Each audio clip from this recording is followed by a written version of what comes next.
Bonjour à tous et bienvenue dans Esprit d'équipe, un podcast proposé par Team Builders pour vous aider à cultiver une dynamique d'équipe saine. Aujourd'hui, on vous propose un chill talk, un peu comme à l'accoutumée dernièrement. Il concerne un post LinkedIn qui a encore une fois attiré notre attention et son auteur, c'est Stéphanie Costi.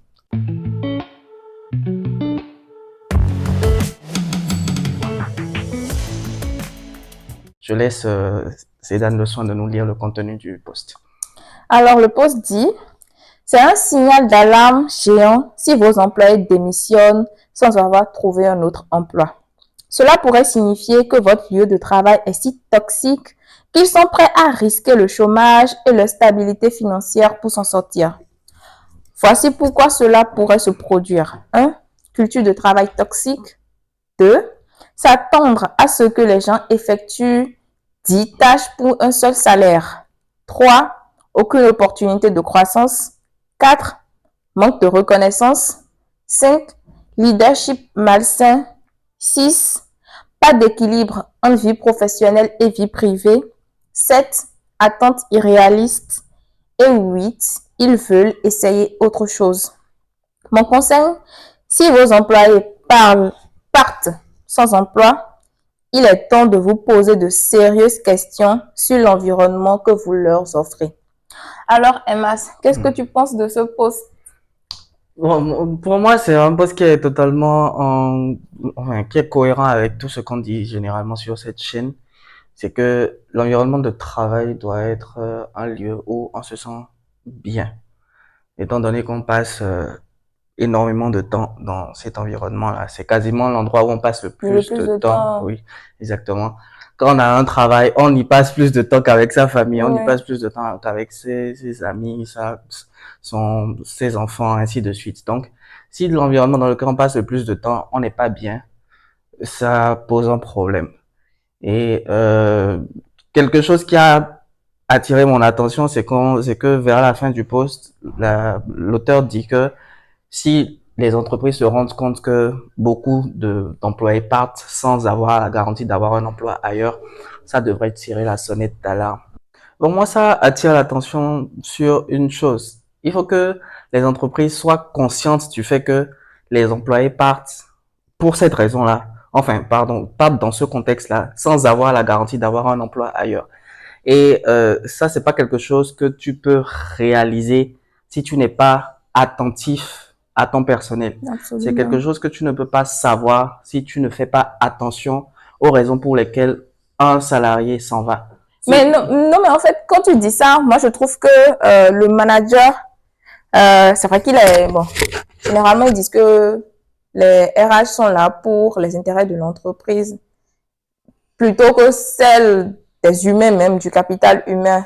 Mais je pense que si tu es RH et que à chaque fois on vient te poser une démission, tes employés partent en cascade après un bout de temps, je sais pas, tu devrais commencer à te poser des questions. Normalement, ça c'est le principe, c'est ce qu'il devrait être, parce que si à un moment donné, dans un laps de temps assez court, il y a beaucoup de départs inopinés et que bon, c'est un peu difficile d'avoir de la visibilité sur cette information, celle de savoir si la personne qui part a une autre entreprise qu'il rejoint. Ça peut se savoir, ça peut ne pas se savoir, mais si ça se sait et que effectivement ils sont nombreux à partir sans avoir un autre endroit où partir, si les RH ne se rendent pas compte que c'est un signal d'alarme, que c'est quelque chose auquel il faut faire attention, c'est grave.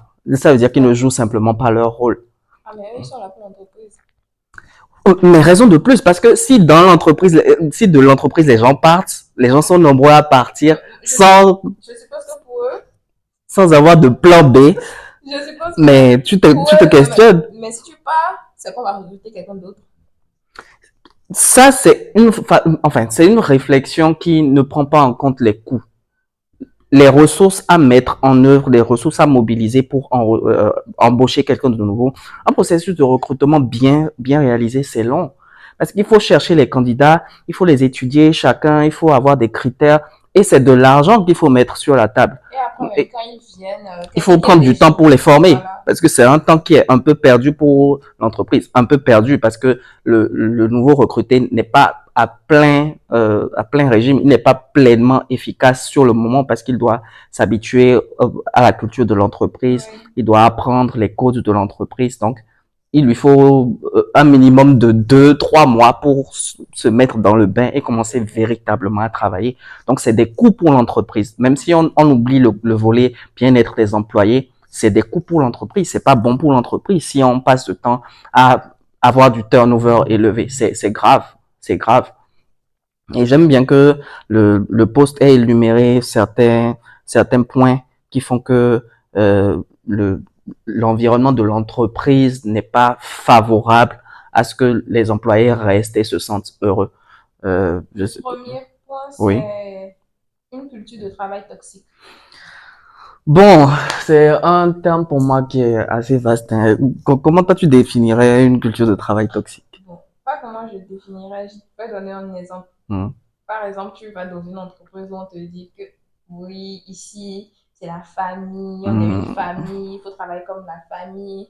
Mais quand il faudra te payer, là, c'est pas comme la Ça famille, commence hein. à parler chinois. Ça commence- Oui, ça te paye c'est, pas bien. oui, Et puis, pour moi, déjà, c'est déjà un un environnement de environnement. travail toxique. Oui, je pense pareil. Un environnement où on t'invite à ne pas compter tes heures, mais on ne te paie pas à la hauteur de ce que tu fournis comme travail. On ne reconnaît pas ton travail. On ne te valorise pas. On ne t'écoute pas. Tu ne te sens pas compris. En fait, on veut que tu fasses des efforts pour comprendre l'entreprise, pour comprendre les besoins de l'entreprise, mais on ne veut pas faire d'efforts pour comprendre tes situations qui peuvent être un petit peu compliquées. Et on ne fait pas d'efforts pour toi, mais on veut que tu fasses des efforts pour soi. Et ça, c'est quelque chose qu'on fait pour sa famille. C'est pas quelque chose qu'on fait pour une entreprise. Même en famille, quand il Même en s'agit famille, de business, exactement. on sépare le business Exactement. et le côté relationnel. Le professionnel et le personnel ne doivent pas se mêler. Donc, à plus forte raison, dans une entreprise, on ne peut pas Qui dire n'est qu'on, pas mon père. en plus, en plus, tu fais ce pourquoi tu es là. Tu ne dépasses pas les bornes de ce cadre-là. Et en plus, quand tu as un manager ne, qui est toxique également, parce que bon, on utilise le terme toxique un peu à tort et à travers, mais toxique, c'est quelqu'un qui ne te valorise pas, quelqu'un qui ne te traite pas avec respect. Le respect le plus bas, le plus simple, il ne te le donne pas. Il y a plein de façons d'être toxique, donc on va pas épiloguer là-dessus. On peut passer au point Le point suivant. 2, c'est s'attendre à ce que les gens effectuent 10 tâches pour un seul salaire. Ce point, il nous parlait. Ah, moi, je ne suis pas multitâche. Bon, dans la vie de tous les jours, je peux être multitâche en tant que femme. Mais dans ton entreprise, je ne suis pas multitâche. Enfin, je mets un point à ce que chacun respecte ce qu'il y a dans sa fiche de poste. Il C'est y a une ça. fiche de poste, je l'ai lue, ça m'a convenu, je suis venue, j'ai été recrutée. Donc, mes compétences, enfin, comment dire, Ce pourquoi tu es c'est là, pourquoi je tu te suis limites là, à je ça. me limite à ça. Ça c'est ma perception. Maintenant, exceptionnellement, il peut arriver que l'entreprise ait besoin que tu dépasses un peu ce cadre-là. Mais ça doit se faire dans une ambiance où c'est une négociation qui est mise à l'œuvre. C'est pas, on ne te force pas à faire, on ne te l'impose pas parce que c'est pas ce qui était prévu dans le contrat de base. Le contrat initial ne demandait pas ça. Donc, si exceptionnellement on a besoin que tu dépasses ce cadre-là, il faut que ça négocie. Tu Parce que vois, si tu fais 10 tâches et qu'on te paye un seul salaire, ah, si tu ça, fais le voilà. burn-out là, c'est le seul salaire là que tu vas, c'est avec le seul salaire que tu vas gérer le Et burn-out. c'est toi qui gères. Normalement, ça devrait être l'entreprise, mais dans nos réalités, on n'a qu'à se dire la vérité. Combien d'entreprises gèrent ces cas-là? Combien d'entreprises se chargent de la prise en charge de ces cas-là? C'est rare. C'est extrêmement rare, surtout sous nos cieux. Donc, qu'on se le dise, si tu fais 10 choses et que tu es payé pour une seule, ça ne va C'est de pas. Au bout d'un moment, l'exploitation. oui, on comprend que les gens s'en aillent sans même avoir de plan B. Ils veulent juste se sortir d'un enfer dans lequel vous les avez plongés. Euh, un autre cas Le encore. point suivant, c'est aucune opportunité de croissance. Voilà. Voilà encore. Pour moi, c'est encore une autre façon pour une entreprise d'être toxique. On ne t'offre pas de possibilité d'évolution. On ne te permet pas d'avancer dans ta carrière. On ne te permet pas de te faire une carrière où tu changes de responsabilité. Tu as davantage d'opportunités de fleurir, de t'épanouir professionnellement. Tu es dans la même position pendant des années et tu stagnes, en fait. Donc, ça, c'est une situation dans laquelle quelqu'un qui a de grandes ambitions ne peut pas s'épanouir et à force va partir. Ouais, clairement. Ouais. Pour le point suivant, c'est le manque de reconnaissance. Bon. Moi. Je pense qu'on en a déjà parlé. Hmm. Le manque de reconnaissance, ça fait partie déjà d'un environnement de travail toxique. Mais je peux pas être là, en fait, C'est non. vrai. Je peux pas être là à chaque fois, je fais ce qu'il faut faire, mais on ne me le reconnaît pas à ma juste valeur. Et pire, c'est peut-être ce que je ne fais pas bien qu'on ramène encore et encore et encore sur la table. C'est C'est ça. exaspérant à force. C'est ça. Et enfin, tu es dans un environnement où tu te donnes, tu te déposes pour atteindre des objectifs. D'accord, on te paie pour ça, mais ça ne veut pas dire que tu n'as pas besoin qu'on te fasse savoir qu'on a vu ce que tu as fait. C'est humain, quoi, tu vois. Et on pointe du doigt uniquement les fois où tu te plantes, les fois où tu te trompes, mais les fois où tu assures, les fois où tu gères les choses avec brio, on les passe sous silence. C'est problématique. Ouais. C'est pas... Le prochain point, c'est le leadership malsain. Bon, c'est encore un autre versant du manager qui est Moi toxique. j'ai une petite anecdote sur le Vas-y. sujet. En fait,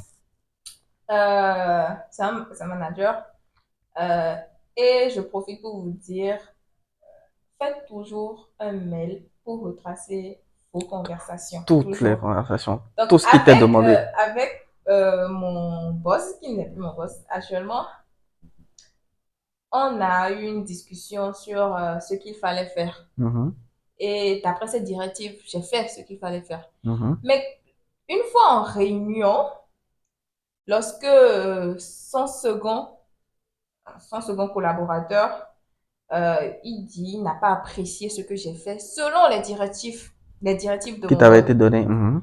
Je lui ai dit, mais c'est monsieur tant, qui m'a demandé de faire tel et tel. Mais le monsieur me dit jamais. Mais je t'ai pas dit ça. Non, mais c'est pas vrai. Je dis, waouh. Mais la personne à qui vous vous adressiez, c'était son Non, c'était pas supérieur son ou, ok, son supérieur. égal dans, Ouais, ok, oui. ok. Il m'a dit qu'il n'a jamais dit ça. Il J'ai dit, n'assumait pas. waouh. Il a fait ça une première fois. Je me suis dit, ok, bon, c'est peut-être un C'est peut-être oubli. toi qui as un C'est peut-être moi, problème. j'ai un problème. Il a refait ça une seconde fois. J'ai dit, waouh. Waouh. C'est ça. Quand conseil ne te sert à rien, c'est conséquences qui conseillent. C'est ça. Donc, en gros, il te donnait les directives, mais oralement. Il ne te faisait Oui. jamais de papier, Non. il ne t'envoyait pas de mail Non. de consignes écrites, Non. c'était toujours oral. Oral.